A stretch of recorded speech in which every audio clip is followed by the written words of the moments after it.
On the morning of May 27, 1997, teachers and students arriving at Tomogaoka Junior High School in Kobe found something waiting for them at the school gate, something that would stop an entire nation cold. There, placed with apparent deliberateness, was the severed head of an 11-year-old boy. Stuffed in his mouth was a handwritten note signed with a name no one recognized. Seito Sakakibara. The note promised that this was only the beginning. Japan had not seen anything like it. The person who left that note, who had committed these crimes, was not a shadowed adult with a long criminal history. He was a 14-year-old junior high school student. He attended the very school whose gate he had chosen for this display. This is the Kobe child murders, and decades later it remains one of the most disturbing cases in modern Japanese history. The crimes unfolded across Suma Ward, a quiet residential neighborhood on the western edge of Kobe, over roughly 4 months in 1997. The first attacks came on February the 10th. 2 elementary schoolgirls, both around 10 years old, were struck from behind with a hammer while walking in the neighborhood. Both survived, badly shaken. At the time, there was no obvious connection to anything larger. Then, on March 16th, a 10-year-old girl named Ayaka Yamashita was walking near her home when she was attacked from behind. Again, a hammer to the back of the head. The blow was severe. She was rushed to hospital. For 12 days, her family waited. On March 27th, Ayaka died of her injuries. She was in the 4th grade. Suma Ward was frightened. Parents walked their children to school. Police were investigating. But the picture was still incomplete. Then, in late May, an 11-year-old boy named Jun Haza went missing. Jun was a student at Tainohata Elementary School, a cheerful child who attended special education classes. He disappeared without a trace. He was found, or rather, part of him was found, on May 27th, his head placed at the gate of Tomogaoka Junior High School. He had been strangled and then decapitated. The note in his mouth was written in red pen and signed Sakakibara. It was addressed to police. It was taunting. It described what had been done with what appeared to be satisfaction, and it warned that more would follow. The national press descended on Kobe, but the investigation was already shifting. On June 6th, a letter arrived at the Kobe Shimbun newspaper. This one was signed Oniboshi, Demon Star. It contained details of Junhase's murder that had never been made public. Details that only the killer could know. The letter spoke of pleasure taken in the killing and referred to children as vegetables, 3 of whom, it threatened, would be killed each week. The terror was real.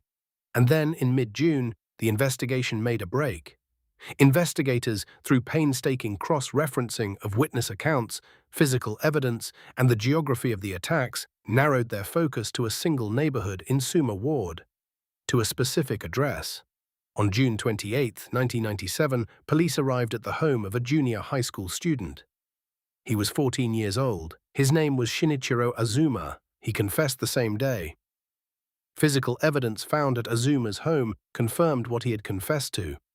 He was the one who had attacked the children in Suma Ward. Handwriting analysis linked him to both the note found with Jun Haza and the letter sent to the newspaper. Evidence from the crime scenes matched. What emerged from the investigation was not a picture of sudden, uncontrolled rage. The attacks had escalated steadily.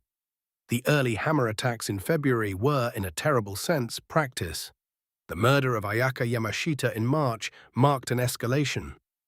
And the killing of Jun Haza, planned to include a message, a signature, a calculated staging, represented something further still, a deliberate performance. Azuma had selected Tomogaoka Junior High School's gate because he knew it.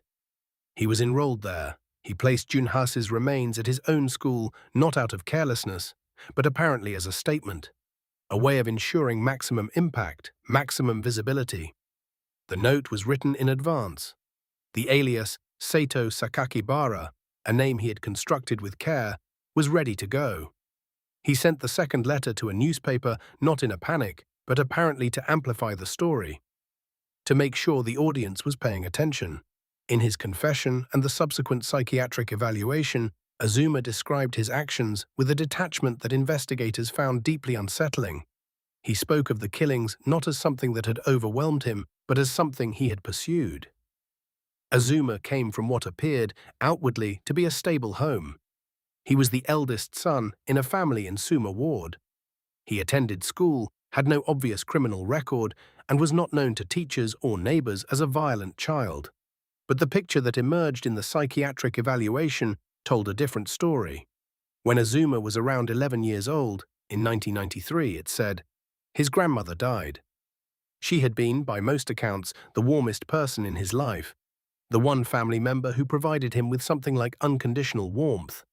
She was gone, and according to the psychiatric report, it said that the relationship between Azuma and his mother had always been difficult, characterized by poor attachment. The evaluation noted explicitly that the attachment relationship with his mother was very poor and that psychological intervention was necessary. After his grandmother's death, something shifted. He became, it is reported, fixated on the concept of death itself, not in grief exactly, but in something colder, a need to understand what death was. He started dissecting frogs and snails, then other animals. By his mid-teens, it said he had killed at least 20 cats, though the full details of this come primarily from his own account and secondary sources rather than formally verified court records. One account describes him lining up frogs in a row and riding over them with his bicycle. By 1995, he was already receiving psychiatric treatment. He had been diagnosed with ADHD. Those around him described him as quiet, not obviously troubled, not flagged as dangerous, just withdrawn, closed off. What the letters suggest, and what he described in the years afterward, is a deep, corroding conviction that he did not exist in any meaningful way to the people around him. That school, that society, that the adults in his world had looked straight through him. It is reported that he described feeling like what he called a transparent existence, present in the room but registered by no one. The killings and the letters were in this reading a violent refusal of that invisibility. A declaration, if no one had seen him, they would see Seito Sakakibara now. This is interpretive, not a clinical assessment, and nothing here should be read as a diagnosis. But looking at what the evaluations found and what the evidence suggests, a picture does take shape. The psychiatric examination determined that Azuma had conduct disorder, with some symptoms of depersonalization and dissociation. These were real, the evaluators concluded, but they were not severe enough to amount to diminished responsibility. He understood what he was doing. He knew it was wrong. Later, some psychiatrists, and this is disputed, not a consensus view, have suggested the profile is consistent with what was then called Asperger's disorder, now part of autism spectrum disorder. The argument is that his difficulty forming emotional connections, his intense narrow fixation on the concept of death, and what appears to have been a genuine inability to register other human beings as fully real to him, are consistent with that profile.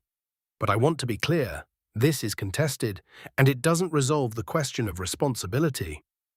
What the evidence does show clearly is a years-long progression that no one around him caught, or if they caught it, didn't act on in time. The animal cruelty is not incidental. It is a well-documented precursor in cases like this, a process of testing and extending what it feels like to cross a line, to take life and feel nothing. It escalated for years before it reached people. There is also something important in the performance of the crimes, the alias, the letters, the careful placement. This was not someone who acted and then fled in panic. It was someone who had constructed an identity for these acts, a theatrical persona. The murders were, in some sense, staged, which means that somewhere underneath the detachment there was a need for an audience. A need, perhaps, for the world to finally acknowledge that he existed. That is the most disturbing thing about this case. Not the horror of the crimes themselves, though they are truly horrible, but the gap between the silent, invisible boy in the classroom and the person who carefully wrote those letters and staged that display. Those two people occupied the same body, and in the space between them, two children lost their lives. Because Azuma was 14 at the time of the crimes, Japan's juvenile law as it stood in 1997 did not allow him to be tried as an adult. He was not sent to prison. Instead, on October 13, 1997, he was committed to the Kanto Medical Juvenile Training School, a psychiatric detention facility. to receive treatment under indefinite supervision. On March 11, 2004, the Ministry of Justice announced his provisional release. He was 21 years old. Full release followed on January 1, 2005. The case changed Japan in concrete ways. In 2000, the country amended its juvenile law, lowering the minimum age at which a minor could be referred for trial as an adult from 16 to 14. It was a direct response to this case. The broader debate about whether the system should prioritize punishment or rehabilitation for young offenders has never fully settled and probably never will. In June 2015, Azuma published an autobiography. It was titled Zeka, roughly translatable as absolute verse or extreme song. In it, he wrote about the murders with what he described as remorse. But there were passages that struck many readers, including the victims' families, as expressing something more ambiguous, something closer to pride or to nostalgia than to grief. The book reached the top of Japanese bestseller lists. One bookstore chain refused to stock it. Junhase's family had tried to block its release. They failed. Azuma's father, to his credit, responded differently. He wrote his own book, titled, with painful directness, Boy A, Birthing This Child, and donated all proceeds to one of the victims' families. His parents divorced after the arrest. His father left Kobe and changed his name. There is, in that, something worth noting. A parent trying to account for what his child had done. What this case leaves behind is difficult to face without flinching. 2 children, Ayaka Yamashita and Jun Hase, are dead. They were 10 and 11 years old. 3 other children were attacked and injured. A neighborhood had to teach its children that walking to school was not safe. And the person who did this has been free for over 20 years. There are no clean answers here, but there are warning signs that were present and missed and worth naming.